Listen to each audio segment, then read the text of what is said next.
Hello, I'm Emily Edwards. I'm an intern with Klamath Film, and what you just watched It's a Little High Up, a funny and entertaining short film in our Northern Shorts category. With us today is the director Rollyn Stafford.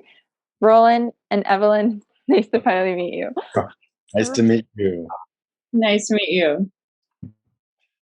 Okay, so what was your thought process, Rollyn, during writing the script? Was there a spark of imagination or to write the film, or was it something else, like a personal experience? Well, the film came out of a competition that we were a part of for our acting class for the actors lab. And the idea was you had to make a 3-minute short on your iPhone, and it had to include a certain theme and a certain phrase. So it was just part of an acting competition. And once we finished, we were like, this is pretty good. And we were kind of upset that we didn't win like the top prize for the actors lab thing. And so we decided to submit it around to a few festivals, and very happy we got into this one. But as for the inspiration, I'm not sure. Evelyn, do you?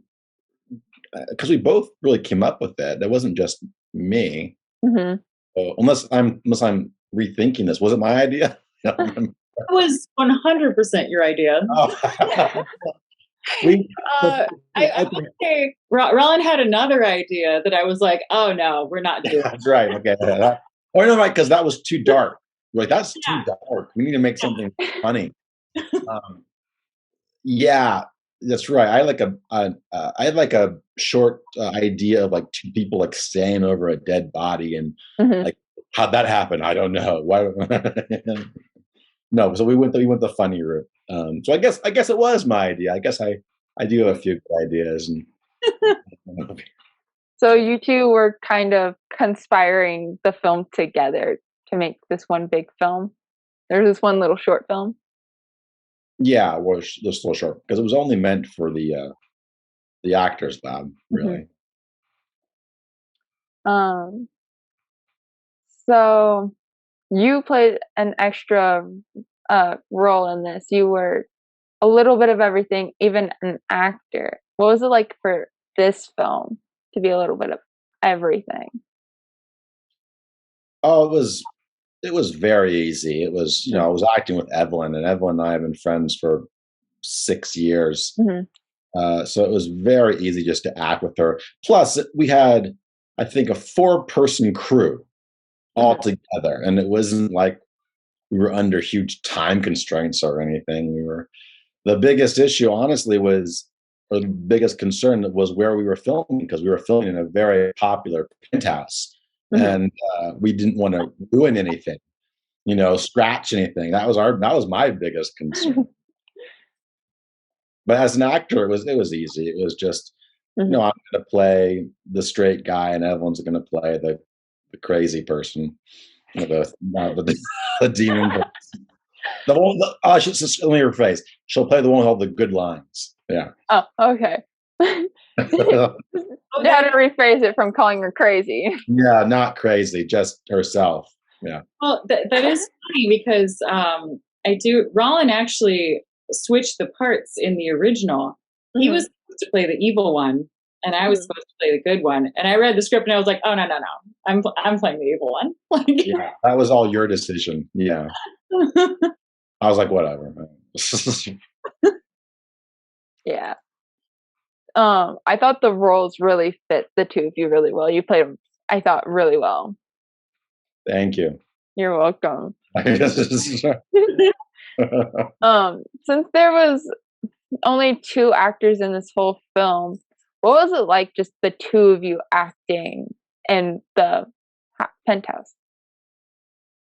Evelyn, you want to go first? Sure. Yeah. This is something we pretty much do just all the time. Mm-hmm. So it's actually quite a bit easier if there's only 2 actors and we know each other so well and acted off each other in so many things. We're in the same Monday night acting class, and we've also just been friends and doing projects for, about 6 years now. So yeah, for us, in a way, it probably made it easier. Mm-hmm. We're so used to acting with each other, and talking with each other and talking things out. We can just shorthand say things like, "Oh, that's not working," or da, da, da, and like, it just kind of makes things really quick and easy, honestly. Yeah. On that note, I'd also like to add that I'm credited as a director on this, but really it was like two directors. It was me and Evelyn giving each other notes as actors and saying what did and what did not work. And this shot would be better here, just so okay, well, we really bounced off each other. So it should be two directing credits, but because it was my idea, my baby, I get the credit for it. Oh, No, okay. you definitely deserve that credit. You're the one setting up all the shots, and I always like throw suggestions out because I'm just opinionated, but I always defer to Rollyn in the end. So So the wardrobe that you guys had, was this stuff that you had on hand, or is it like something you had to personally go get? Like you had like a really fancy kind of corset, Evelyn. Was that something you just had randomly on hand? yes and no. I think I had the fancy corset on hand, but I did buy those wings specifically. Or did I? Was That was for a Halloween costume, Oh, that wasn't it? was different. No, I didn't even wear the wings. I was going to. I Okay. think we decided against it. That's right. Yeah. Yeah, because you were like wings, like a Yeah, that's right. I forgot. So I'm not wearing the wings. Never mind. Oh, you're supposed to have wings? But Well, I mean, they were a little bit much. I wanted it to be more like we're actually like pretending to be humans, at least. Yeah. So, but to answer your question, though, all the wardrobe came from us. It was our stuff. This is for class. We didn't like go out to a props house or a costume place to go. We need this. No, we dug through what we have. That nice sweater is mine. It's a very comfortable sweater. My idea was to look as plain as possible and make Evelyn look really good. And my character be like, "Oh, your average Joe on the street." Whereas Evelyn lives in this penthouse, at 27 floors up with this drinking wine and this amazing outfit. So yeah, I'll try to do a little contrast there. Because I'm the human. So for the location, that was an actual building in Portland? Yes, there's a really good story behind that, actually. That penthouse actually belongs to Dave Dahl, or as you know, it was Dave from Killer Bread. That guy. And he has more money than he knows what to do with. Anyway, he is trying to sell this penthouse of his, and I just happened to be friends with his like assistant, and I asked, "Well, there's nothing in there. Can we shoot there for like a day?" He's like, "Yeah, sure, no problem." I'm like, "Really?" I'm like, "Yeah." So we go up to this freaking amazing 27 floors, and it's breathtaking. The guy's got like one of those like $8,000 toilets, really afraid to use. But it was a lot of fun to be up there. Actually, it was hard on our DP because the lighting was not ideal because all these beautiful glass windows, all the light coming in, and he had to try to light us in a consistent way, and it was really difficult. Makes for a great view, but kind of poorly for camera. Yeah, it was super sunshiny that day too. So there she is. You're back. Yeah, sorry. Okay. So being in this like big expensive penthouse, was it kind of like, I don't want to scratch these floors, and I'm scared to touch the walls because they're so white? No, seriously, because they were trying to sell the place too. We didn't want to be responsible for any of that. So, like I said, we had a 4-person crew. That was it, and we were all very careful what we did. But we were all responsible people, so we used, I think, with For one. yourself. Evelyn wasn't responsible. Evelyn was messing around on the piano. Yeah. Yeah, you think those sounds are coming from her, but they're not. They're added in later. Mhm. No, it was just be respectful and don't scratch, and hopefully we shot again one day, 5 hours, maybe less. I don't know. Mhm. It was very straightforward.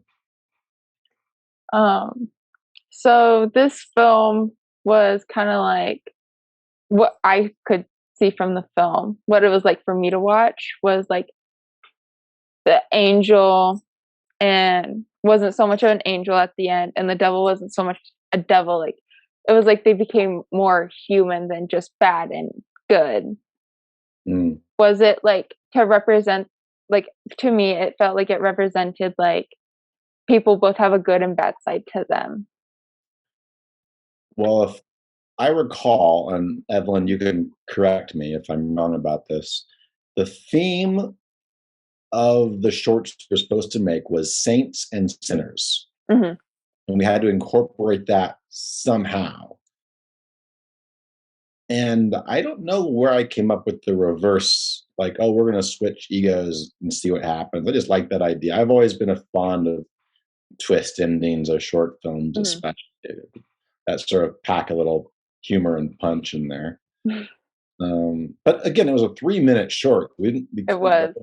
we couldn't we couldn't go over that time limit. Mhm. If I had more, maybe we could make that into a feature and expand it. We kind Mhm. of already have. We kind of just did with Kinsperson, in a way. But yeah, saints and sinners. That was the theme I had to work with, and so that's what I went with. Excuse me. Would you say that doing this type of like tiny little film like this that was for something else and that you added into a festival was like something, was it something you've done before or something that you've never done? Well, I think Evelyn and I have both participated in the 48-hour film festivals. Hmm. We've always hoped those might go somewhere. They sometimes do. Hmm. Evelyn, you want to speak on that at all, or? Um, well, I think I remember you did that. There was like an airlines short that you did Oh, for right. content, and you ended up submitting that to things too, right? Or The one with Montetre. yeah, Yeah, that went nowhere. yeah, I, the guy in like one festival, it was a weird. Yes, that is correct. So we it was some sort of competition. Yeah, so I guess we're no strangers to it. Um, but when you work for a specific competition or a project, you have specific boundaries and guidelines, and it's Hmm. not always what you'd like to do. You know, you'd Hmm. like to take the story somewhere else. So sometimes it works, sometimes it doesn't. So these 48-hour films, what are those like? I think Evelyn's made more of those than I have. Evelyn? Yeah. sure. Do you want just like a general like Yeah, what? like a So, general layout. okay, so usually you get a team together Hmm. of actors, directors, assistant directors, crew people, and then you are given basically a genre, usually a character name and a line that you have to put in there, and then you have to write the thing, shoot it, and edit it, and turn in a final film in 48 hours. So So you generally, yeah, it's you get your topics, you have a little writing team that gets together and tries to put together a script Hmm. like that night on a Friday. And then you do try to do most of the shooting all Saturday, then Hmm. try to, edit it Sunday and get it in. And it can be hectic.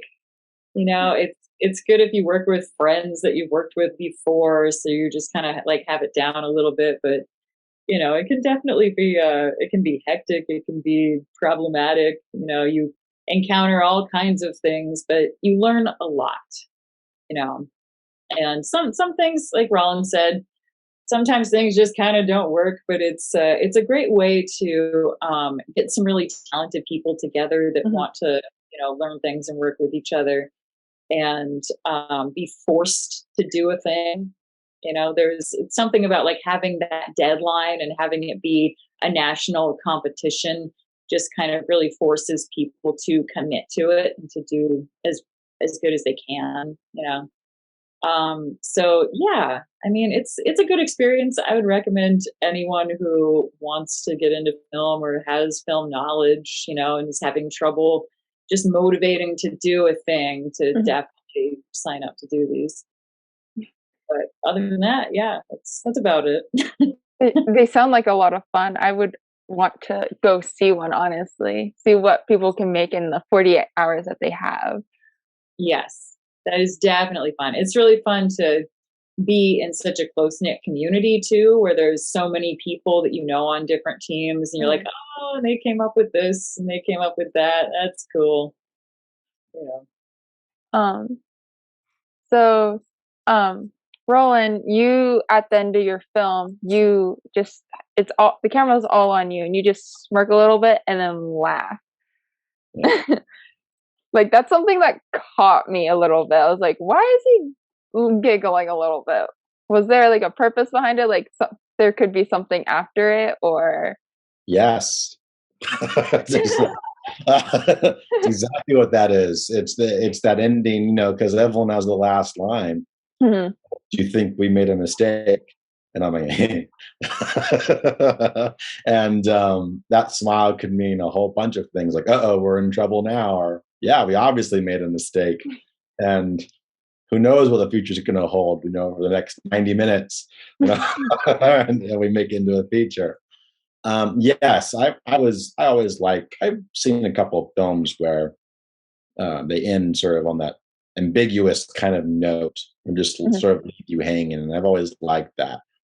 But never in a negative sense. I mean, yes, it ends on a smile. You don't know what's going to happen, but I don't get the feeling they're going to get into too much trouble. I think they're going to have a lot of fun. I think I sense like maybe a romantic comedy or something happening down the road with these two or something. Like, oh, now that I've walked a mile in your shoes, I get you, and I've learned something now. Or they could just fuck up the whole world. I don't know. It could be like a Good Omens kind of thing. But yeah, I like how it ends on the smile, that cut to black, because we were pressing the 3-minute deadline, and I think I had only like one card left for like all the credits. Like, there's everybody, and then cut. Yeah, I thought this little smirk and then the laugh at the end was what got me thinking about the film a lot more. It made me want to I actually rewatched it to see if there was anything foreshadowed to that little laugh. Really? Wow. I did. That's great. I'm glad that I made a good directorial choice. Okay. I made you think. All right, nice. You did. You really did. That's good. I was curious if there was foreshadowing up to that. Let me just say there is. Go back. I put little Easter eggs everywhere in there.